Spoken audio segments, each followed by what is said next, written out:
MA उत्तरार्ध भूगोल के विद्यार्थियों का रिसर्च मेथोडोलॉजी की कक्षा में स्वागत है।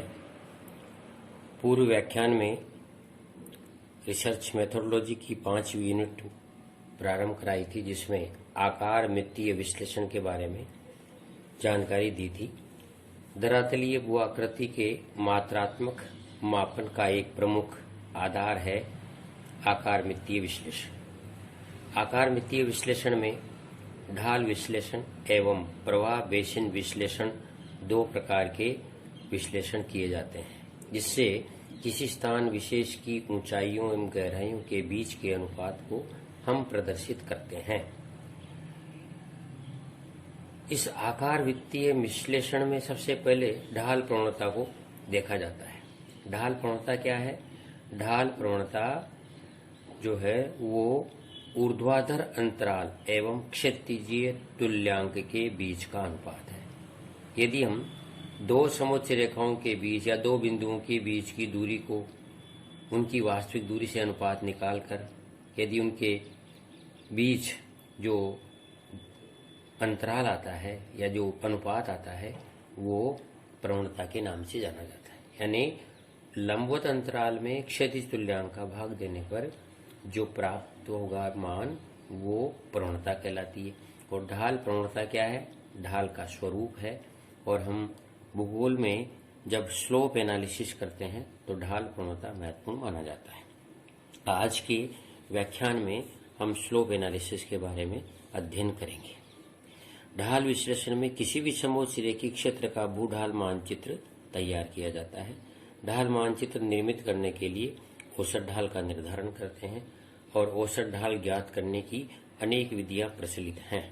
उसमें आज सबसे पहले लेते हैं यस फिंस्टर-वाल्डर की औसत ढाल निर्धारण विधि। औसत ढाल ज्ञात करने का सर्वप्रथम प्रयास किया था 1890 में फिंस्टर-वाल्डर एवं प्यूकर ने। इन्होंने औसत ढाल का कोण प्राप्त करने के लिए सभी समोच्च रेखाओं की लंबाई ऑपिसोमीटर से ज्ञात करके नाप करके और इस सूत्र में व्यक्त की थी। औसत ढाल अंशों में ज्ञात किया था L × I/TA। L का मतलब है समस्त समोच्च रेखाओं की कुल लंबाई, I का मतलब है समोच्च रेखा अंतराल और TA है कुल क्षेत्रफल, उसी एरिया का क्षेत्रफल। यानी सभी समोच्च रेखाओं की कुल लंबाई को नापकर समोच्च रेखाओं के अंतराल से गुणा करके और उस एरिया के कुल क्षेत्रफल से विभाजित कर दिया जाए तो औसत ढाल की गणना हो जाती है।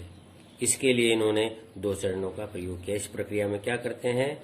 इस प्रक्रिया में भूढाल मानचित्र बनाने के लिए समोच्च रेखा मानचित्र पर वर्गों का जाल बना देते हैं। जैसे ये वर्गों का जाल बना दिया इस उदाहरण में। वर्गों का जाल बनाकर प्रत्येक वर्ग के लिए अलग अलग औसत ढाल की गणना सूत्र के अनुसार करते हैं। यानी प्रत्येक वर्ग में, जैसे इस वर्ग में समोच्च रेखाओं की कुल लंबाई ज्ञात कर लेते हैं, फिर उसमें समोच्च रेखा अंतराल जैसे कितने का है 10, 20, 50, 100 जो भी है उससे मल्टीप्लाई कर देते हैं और उस वर्ग का कुल क्षेत्रफल कितना है उससे विभाजित कर देते हैं। इतः उस वर्ग की ढाल डिग्री में प्राप्त हो जाता है, अंशों में प्राप्त हो जाता है। फिर प्रत्येक वर्ग के मान के आधार पर समान ढाल रेखाएं खींचकर छायांकन करते हैं। अब जैसे समान ढाल वाले भागों को मिलाकर ये समढाल रेखाएं बना दी जाती हैं। ये समढाल रेखाएं बनाकर इंटरपोलेशन विधि से और फिर इसमें शेडिंग डाल दी जाती है। एक विधि तो है जिसमें हम समढाल रेखाओं के द्वारा इनको विभाजित करके या समान ढाल वाले भागों को मिलाकर रेखाएं खींचकर इनका मान यथास्थान लिख देते हैं। और दूसरी विधि में हम इसमें शेडिंग डाल देते हैं। जैसे कम ढाल है वहाँ हल्की, जहाँ गहरी ढाल है वो ज्यादा गहरी ढाल है तो अधिक गहराई करके इस तरह से हम भूढाल मानचित्र तैयार करते हैं। यानी प्रत्येक वर्ग के मान के आधार पर समान ढाल रेखाएं खींचकर छायांकन कर देते हैं अथवा समान ढाल रेखाओं पर मान लिखकर और इसको प्रकट करते हैं। तो ये औसत ढाल ज्ञात करने की वैसे तो एक जटिल और श्रम साध्य विधि है, परंतु फिर भी प्रथम प्रयास वाल्डर और प्यूकर ने जो किया था उसमें एक ये विधि है जिसमें समोच्च रेखाओं की लंबाई ज्ञात कर लेते हैं। यानी किसी एक एरिया में समान वर्गों में बांटकर किसी एक वर्ग में कितनी समोच्च रेखाओं की लंबाई है उसको समोच्च रेखा अंतराल से विभाजित कर दिया जाता है और फिर उसको कुल एरिया से हम विभाजित कर देते हैं। इस तरह से बूढ़ाल मानचित्र तैयार करते हैं। एक बार फिर समझिए इसको। स्लोप एनालिसिस की औसत ढाल ज्ञान करने की जो पहली विधि ये फिंस्टर वाल्डर ने 1890 में प्रतिपादित की थी।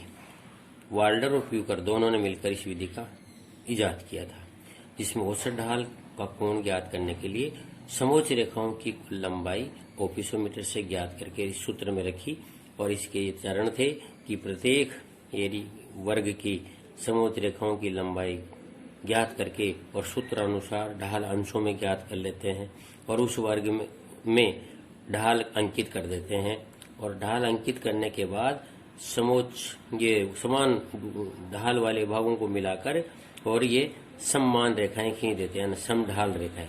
ये समढाल रेखाएं खींचने के बाद हम इसमें कोई भी शेडिंग डाल देते हैं। जहाँ कम ढाल है वहाँ हल्की, जहाँ गहरा ढाल है वहाँ गहरी, ये डालकर और प्रदर्शित करते हैं। इसके दूसरी विधि पे आते हैं हम। स्लोप एनालिसिस की जो दूसरी विधि है वह है वेंटवर्थ की औसत ढाल विधि। वेंटवर्थ ने फिंस्टर वाल्डर की विधि को जटिल और श्रम साध्य बताया था और एक सरल विधि का प्रतिपादन किया। इन्होंने बताया कि समोच्च रेखाओं की कुल लंबाई के स्थान पर यदि उनकी संख्या को गणना का आधार बनाया जाए तो ज्यादा महत्वपूर्ण और सरल विधि हो जाती है, क्योंकि समोच्च रेखाओं की संख्या का ढाल की मात्रा से सीधा संबंध होता है। आपने भी देखा होगा, जहाँ ढाल अधिक होता है वहाँ समोच्च रेखाएं पास पास में होती है, जहाँ ढाल मंद होता है वहाँ समोच्च रेखाएं दूर दूर होती है। अतः पास पास समोच्च रेखाएं जब होंगी तो उनकी संख्या भी अधिक होगी और अगर विपरीत ढाल मंद वाले भागों में समोच्च रेखाएं दूर दूर होती हैं तो उनकी संख्या भी अपेक्षाकृत कम होती है। अतः वेंटवर्थ ने औसत ढाल निर्धारण करने के लिए सन 1930 में एक सूत्र का प्रतिपादन किया और ये सूत्र था tan थीटा बराबर n इंटू आई अपॉन 3361, यानी tan थीटा औसत ढाल का मान है, n है समोच्च रेखा क्रॉसिंग की प्रति मील औसत संख्या, यानी एक मील एरिया में समोच्च रेखा की क्रॉसिंग संख्या कितनी है, यानी कितनी समोच्च रेखाएं क्रॉस कर रही हैं, और आई का मतलब है समोच्च रेखा अंतराल, और 3361 है स्थिरांक। ये मील इकाई में समोच्च रेखा का मान ज्ञात करने के लिए औसत ढाल ज्ञात करने की विधि है, जिसमें ब्रिटिश माप पद्धति मील से ज्ञात करते हैं। इस प्रक्रिया के कुछ चरण हैं, जिसमें सर्वप्रथम समोच्च रेखी मानचित्र पर पूर्व पश्चिम तथा उत्तर दक्षिण दिशा में समानांतर रेखाएं खींचकर समान आकार के वर्ग बनाते हैं। फिर प्रत्येक वर्ग बनाने के बाद प्रत्येक ग्रिड रेखा पर समोच्च रेखा काट बिंदुओं की गणना करते हैं, यानी क्रॉसिंग संख्या ये निकाल लेते हैं, समोच्च रेखा की क्रॉसिंग संख्या कितनी है। फिर प्रति मील के लिए औसत कटान की गणना करते हैं तथा वर्ग की चारों भुजाओं की कुल लंबाई से उसको विभाजित कर देते हैं, यानी प्रति मील औसत कटान की जो गणना है उसमें चारों भुजाओं की कुल लंबाई से उसको विभाजन कर देते हैं। सूत्र की सहायता से प्रत्येक वर्ग के लिए अलग अलग औसत ढाल प्राप्त करने के लिए गणना सारणी बनाते हैं और tan थीटा के मान को टेंजेंट सारणी में औसत ढाल का कोण ज्ञात करते हैं, यानी टेंजेंट सारणी से उसका मान देख लेते हैं और इसके बाद वर्णमात्री कोरोप्लेथ विधि से या घनत्व विधि से हम छायांकित करके बूढ़ाल मानचित्र तैयार करते हैं। यानी वाल्डर और वेंटवर्थ की विधि में अंतर क्या है? वाल्डर ने समोच्च रेखाओं की लंबाई को आधार बनाया और फिंस्टर वाल्डर ने समोच्च रेखाओं के क्रॉसिंग को, यानी समोच्च रेखाएं कितनी क्रॉस कर रही हैं उनको आधार बनाया और ये अपना एक बूढ़ाल मानचित्र निर्धारण करने की विधि इन्होंने प्रतिपादित की, इजाद की। वेंटवर्थ की विधि जो है वो वाल्डर की विधि से ज्यादा सरल है, क्योंकि इसमें हम किसी एरिया को लेकर और उत्तर दक्षिण पूर्व पश्चिम समांतर रेखाएं खींचकर उस एरिया में वर्गों की गणना कर लेते हैं और उस वर्गों में समोच्च रेखाओं की क्रॉसिंग संख्या कितनी है उसके आधार पर सूत्र से हम जो है औसत ढाल की गणना करते हैं। जब सूत्र में औसत ढाल निकालते हैं तो इसमें 10 वैल्यू आती है और इस 10 वैल्यू को हम क्या करते हैं, टेंजेंट जो सारणी है उसमें औसत ढाल की गणना कर लेते हैं। इस प्रकार औसत ढाल की गणना ज्ञात करने का वेंटवर्थ का बहुत ही सरल और सहज विधि है, जिससे हम इन्होंने वेंटवर्थ ने किलोमीटर वाले एरिया में मीट्रिक माप प्रणाली और ब्रिटिश माप प्रणाली दोनों में जो है अलग अलग सूत्र का इजाद किया है। ये मील वाले एरिया में था जहाँ मील की है। यदि किलोमीटर की माप पद्धति है तो उसमें n इंटू आई बटे 636.6 स्थिरांक होते हैं। केवल अंतर यही है, बाकी सूत्र दोनों बराबर से ही हैं।